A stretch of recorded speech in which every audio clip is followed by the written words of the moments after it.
In a world that rarely offered second chances, where the scales of justice often tipped heavy with prejudice, a silent exchange at a dusty auction house would soon reverberate through the very soul of a town, shattering its preconceived notions and rewriting the fate of a solitary child.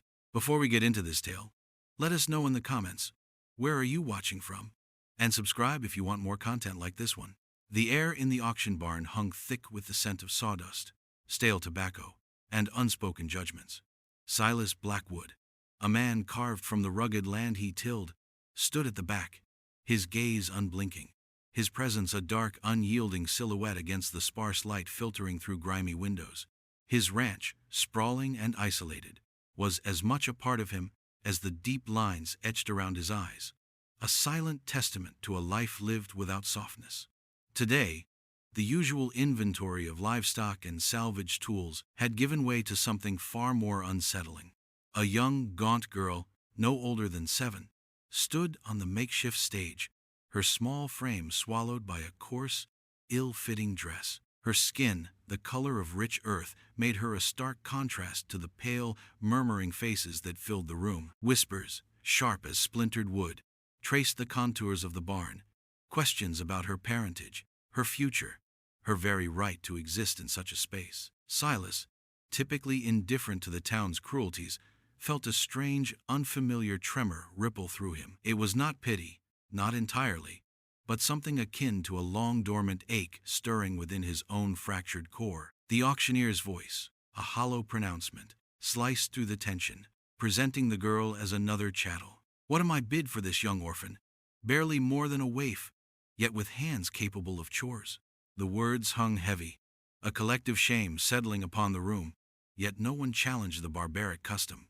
Silas watched the girl's eyes, wide and luminous, with a terror that spoke volumes, a terror he recognized from a different lifetime, a different place, yet intimately familiar. A flicker of something, perhaps memory, perhaps a ghost of an old promise, stirred behind his stoic facade. He raised his hand, a single deliberate movement, a defiance of the expectant silence, a quiet thunderclap in the oppressive air. The gavel fell, sharp and final, sealing a fate no one, least of all the girl, could have foreseen. A collective gasp, then a deeper silence, heavier than before, descended upon the stunned onlookers, their eyes fixed on the rancher who had just bought a child. The ride back to Blackwood Ranch was a journey through an oppressive silence, broken only by the rhythmic creak of wagon wheels on the rutted dirt track and the occasional sigh of the wind through sparse, skeletal trees. The girl, whose name Silas had tersely learned was Alara, sat rigid beside him, her small hands clenched, her gaze fixed on the endless, desolate horizon. She was a silhouette of fear and uncertainty, a fragile vessel adrift in a world that had offered her nothing but abandonment. Silas, for his part, offered no comfort, no kind words, no reassurances. He was not a man built for softness, his life having stripped him of such niceties. His focus remained on the road ahead, his jaw tight, but beneath the hardened exterior, a turbulent eddy swirled. He felt the weight of her presence, not just the physical weight of her small body, but the immense, crushing weight of a responsibility he hadn't sought, a destiny he hadn't intended. His motivations remained opaque, even to himself, a tangled knot of past regrets, and an impulse so foreign it surprised him. The sun, a brutal, unforgiving orb, began its slow descent, painting the sky in hues of orange and bruised purple, casting long, distorted shadows that seemed to swallow the meager landscape. Ilara shivered, not from cold, but from the encroaching gloom, the silence amplifying her unspoken anxieties. Silas glanced at her, a fleeting, almost imperceptible movement, noting the way her knuckles were white against her dark skin, the way her shoulders hunched. He reached into his coat pocket, pulling out a half-eaten biscuit he'd forgotten, hardened by the day. He offered it to her, his hand extended, not quite gently, but without aggression. She flinched, then slowly, cautiously, took it, her fingers brushing against his, a contact as brief as a fleeting shadow. The biscuit was dry, tasteless, yet Alara held it like a precious jewel, a testament to her profound hunger and the stark, unfamiliar landscape of her new reality. This small, mundane exchange was the first thread, thin as spider silk, connecting them in the vast, unforgiving emptiness of the approaching night, a testament to an unacknowledged burgeoning connection. Life on Blackwood Ranch was a stark lesson in solitude and survival for Alara. The ranch house, a squat, weathered structure, seemed to absorb the vast silence of the surrounding plains, its windows like vacant eyes. Silas moved through it with a quiet efficiency, his presence a constant, unyielding force. He assigned her simple chores, sweeping the dusty floors, tending to a small, neglected vegetable patch, feeding the few chickens that scratched out a meager existence. Each task was given with terse instructions, devoid of warmth, yet his watchful eye missed nothing. Alara, initially guarded, performed them diligently, her movements small and precise, haunted by the memory of the auctioneer's cruel assessment of her worth. She learned to anticipate the cadence of his footsteps, the shift in his gaze, to interpret the gruffness of his tone. One evening, as the sun dipped below the horizon, painting the sky in a muted, melancholic palette, Silas sat on the porch, staring out at the endless expanse. Alara, sweeping the worn boards, paused, her broom stilled. Her gaze fell upon his profile, sharp against the fading light, and something in his stillness, in the profound loneliness that seemed to emanate from him, resonated with a similar ache within her. A faint memory, a mere wisp of a shadow, stirred in Silas's mind. Unbidden and unwelcome, he saw a smaller, scrawnier version of himself, standing alone in a dusty yard, watching a wagon disappear down a similar road, carrying away the last vestiges of a family he barely remembered. His parents, gone, swallowed by a fever that swept through the territory like a wildfire, leaving him an orphan, a burden on distant relatives who resented his very breath. He remembered the chill of that empty house, the gnawing hunger, not just for food, but for a touch, a kind word, a connection that never came. He had learned then, in the starkest terms, that survival meant self-reliance, that softness was a luxury he could not afford. The memory, sharp and unyielding, solidified a resolve within him, hardening the edges of his nascent compassion. He would not let her suffer the same emptiness, not under his roof. He cleared his throat, the sound a rough rasp in the quiet air. "Chores done, girl?" he asked, his voice devoid of emotion. Yet the question carried an unspoken undercurrent of expectation. Alara flinched, then nodded, resuming her sweeping with renewed vigor.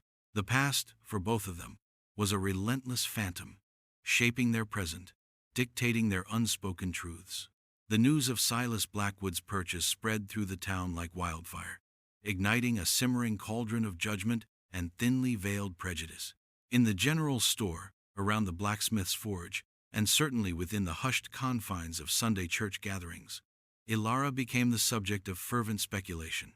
A Blackwood buying a Negro child? What's the world coming to? Mrs. Gable, whose tongue was as sharp as her knitting needles, declared to a group of women, her voice dripping with disapproval, "He's always been strange. But this? There's no good reason for it. Mark my words." The men, too, shared their cynical views, their faces etched with suspicion. "Maybe he's got some grand plan," grumbled old man Abernathy, spitting tobacco juice onto the dusty street. "Or maybe he's just gone mad, out there all alone." The whispers, once confined to hushed corners, grew louder, more brazen, swirling around Silas whenever he ventured into town for supplies.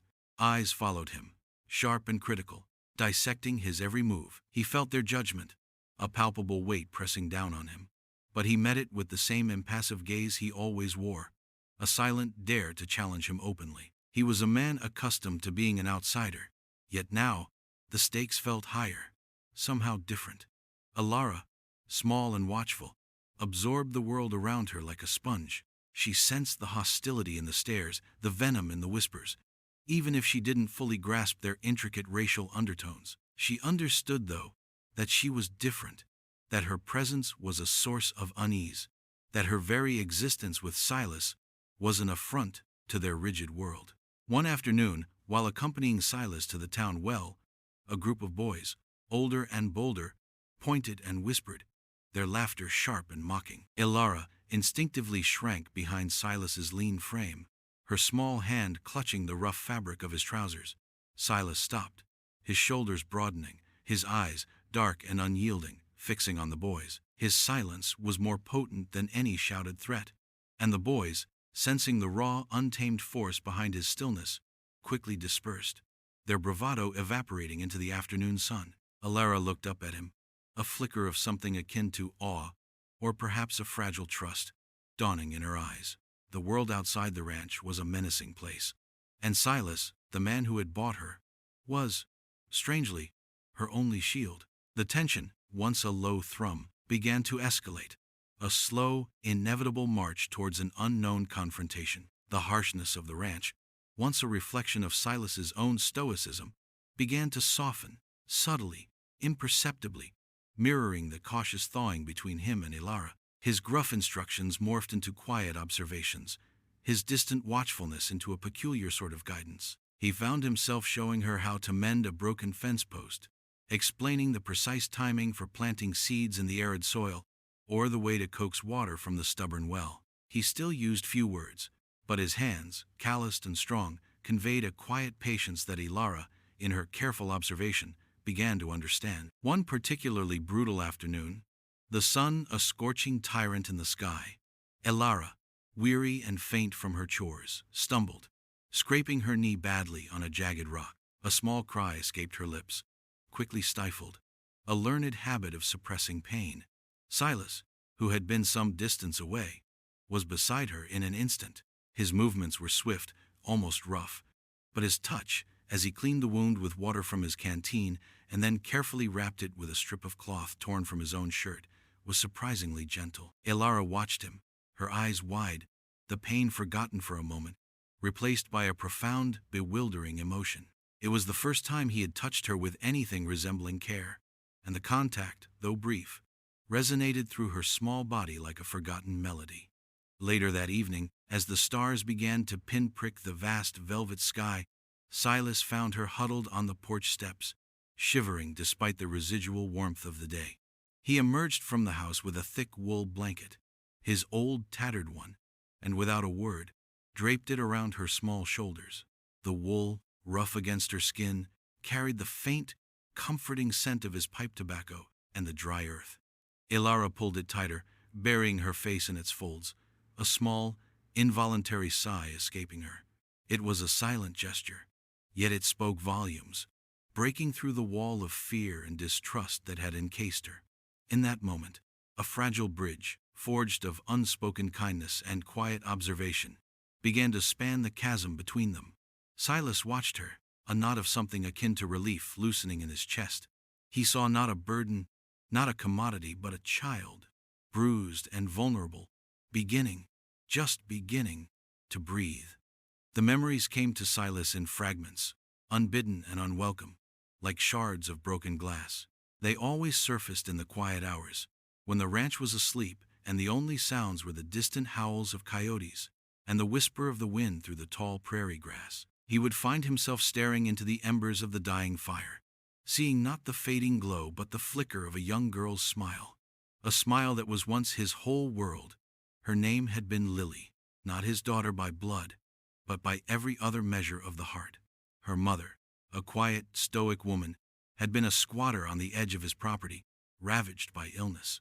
When she died, Lily, barely 5 years old, had been left alone, utterly helpless. Silas, then a younger, harder man, had taken her in out of a sense of grim duty, a gruff obligation. But Lily, with her bright, inquisitive eyes and her unwavering spirit, had slowly, painstakingly, chipped away at the impenetrable walls he had built around his heart. She had filled the desolate ranch house with laughter, with the innocent questions that poked at the edges of his cynicism, with a warmth he hadn't known he craved. She was the sunlight to his shadow, the melody to his silence.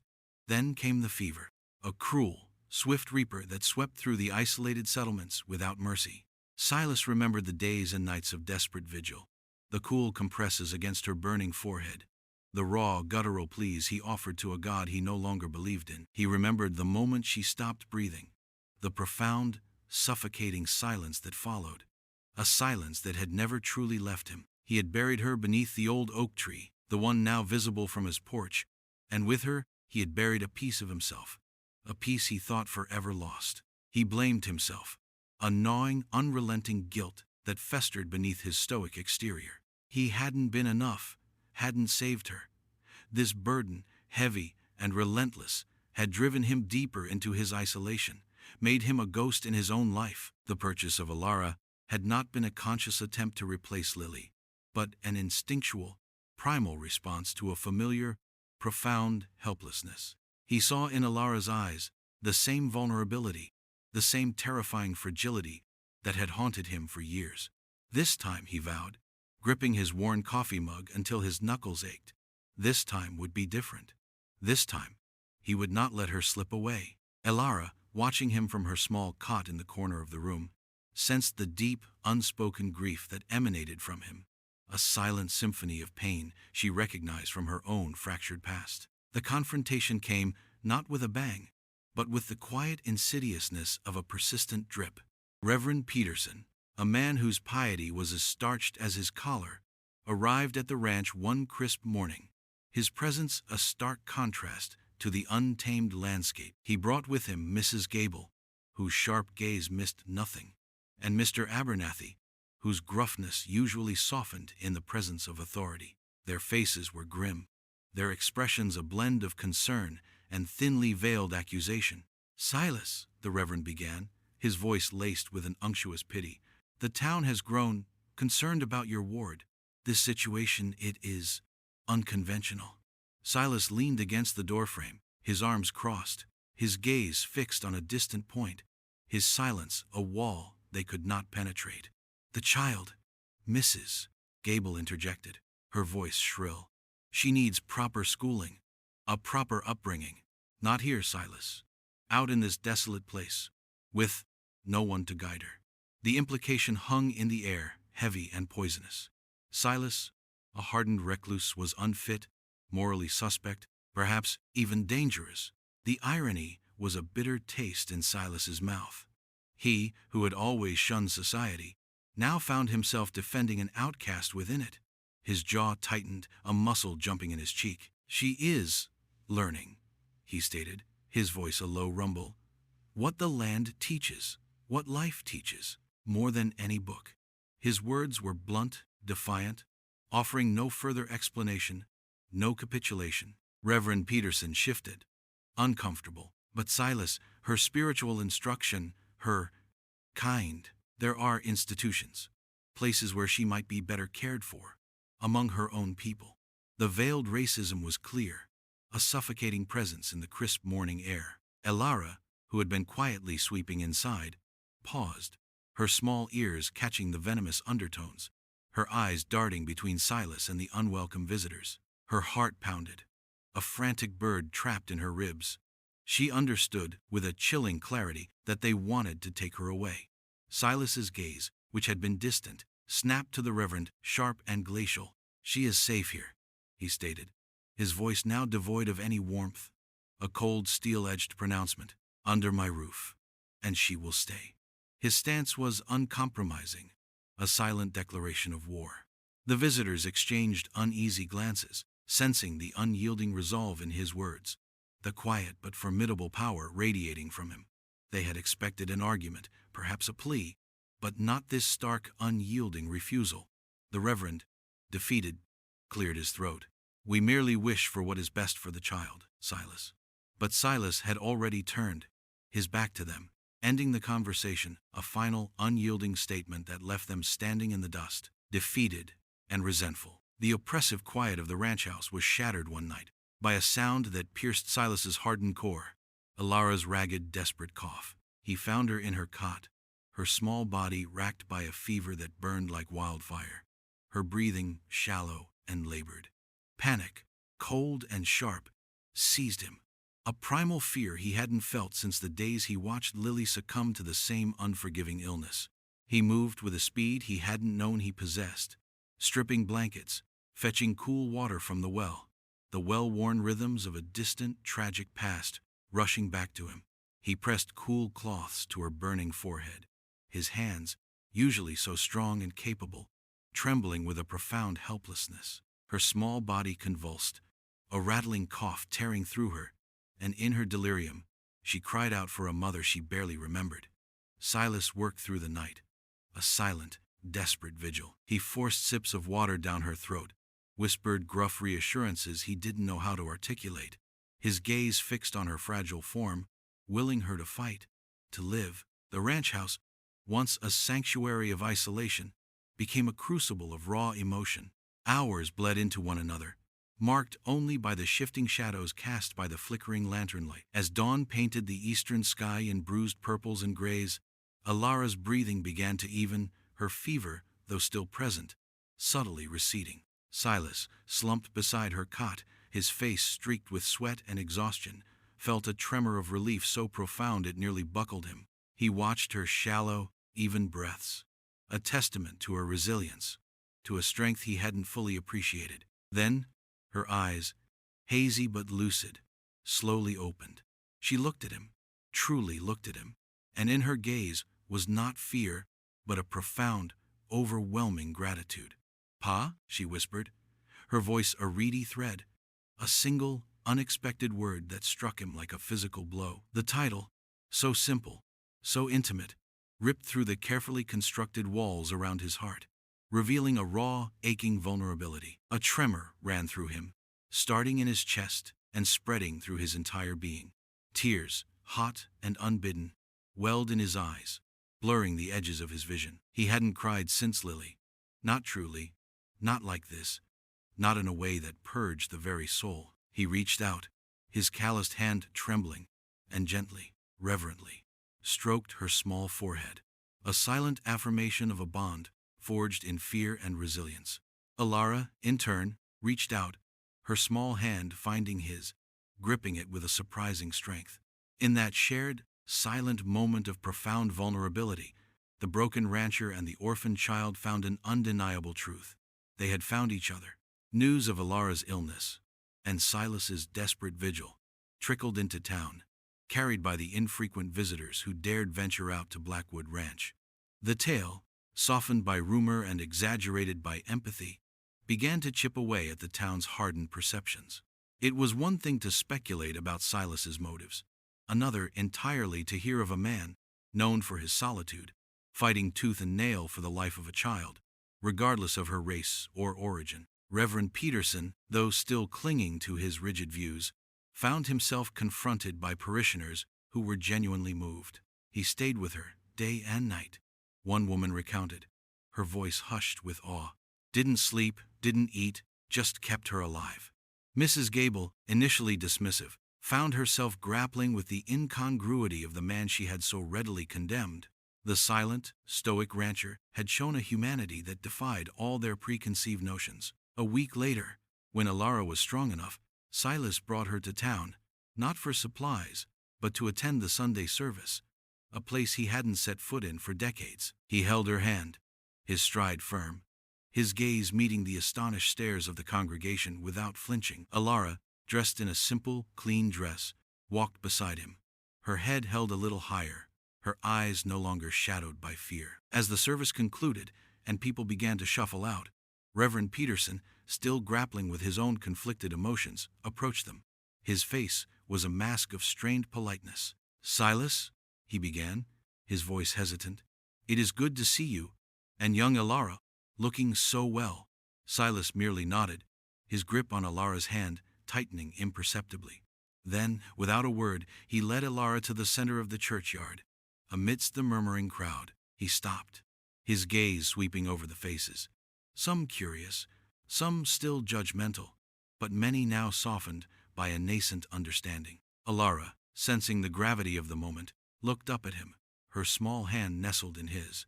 Silas then did the unthinkable. He knelt, slowly, deliberately, before Alara, bringing his eyes level with hers. He looked at her, and in his gaze was a profound, unconditional love that transcended words. "Alara," he said, his voice, though still rough, carrying an unfamiliar tenderness that resonated through the quiet churchyard. "You are my daughter. And this," he gestured vaguely to the surrounding community, "this is your home. If they don't accept you, they don't accept me." It was a quiet declaration, an undeniable act of paternal love that shattered the town's prejudice, at least for a moment. A ripple went through the crowd. Then a profound, collective silence. And then, one by one, the tears began to fall. Not just from the women, but from the hardened men, from old Abernathy, even a glistening in Reverend Peterson's eyes. It was a weeping born of revelation, of shame, of an undeniable truth about humanity's capacity for compassion in the face of its own ingrained biases. The silence was broken by the quiet, genuine sobs of a town collectively confronted with its own soul, humbled by the unexpected, profound love of a man they had long misunderstood. The days that followed Silas's quiet declaration in the churchyard settled into a new rhythm, both on Blackwood Ranch and within the town that bordered its solitude. The immediate wave of emotion, the collective weeping, had subsided, but it left behind a profound shift, a subtle yet undeniable crack in the rigid facade of prejudice. Life on the ranch had found its harmony. Elara, no longer a waif swallowed by fear, blossomed under Silas's quiet devotion. Her laughter, once a rare, tentative sound, now echoed through the house, chasing away the ghosts that had haunted its dusty corners. She learned to read from old, worn books Silas kept hidden in a trunk, her small finger tracing the words, her mind alight with newfound knowledge. She still helped with chores, but now with a lightness that transformed labor into a shared endeavor. Silas, in turn, found a peace he had never known was possible. The raw edges of his grief had softened, not forgotten, but transmuted into a powerful, protective love. The ranch, once a fortress against the world, had become a home, a sanctuary of two souls intertwined by a shared, unexpected destiny. He still spoke few words, but his silence was no longer empty. It was filled with the unspoken currents of affection, the quiet understanding that flowed between him and Elara. The town, while not entirely transformed, was different. Some faces still held traces of suspicion. Some whispers still carried the sting of ingrained bias, but they were fewer, more muted. The image of Silas kneeling before Elara, declaring her his own, had etched itself into the town's collective memory, a powerful counter-narrative to their long-held prejudices. Children, once quick to mock, now approached Elara with hesitant curiosity, drawn by her quiet confidence. The women, once gossiping behind their hands, now offered a nod of quiet respect to Silas when he came to town, some even offering a small homemade pie to Elara. The deep emotional scars of the past, both individual and societal, would take time to heal, but a seed of hope had been sown. Silas and Elara, the unexpected family, stood as a living testament to the truth that compassion, when freely given, could dismantle the most entrenched walls, and that love, in its purest form, knows no boundaries of blood or skin. Their story, born of a desperate auction and a defiant act of kindness, became a quiet legend, whispering through the generations, a reminder that the most profound changes often begin with the simple, courageous choices of a single, flawed heart.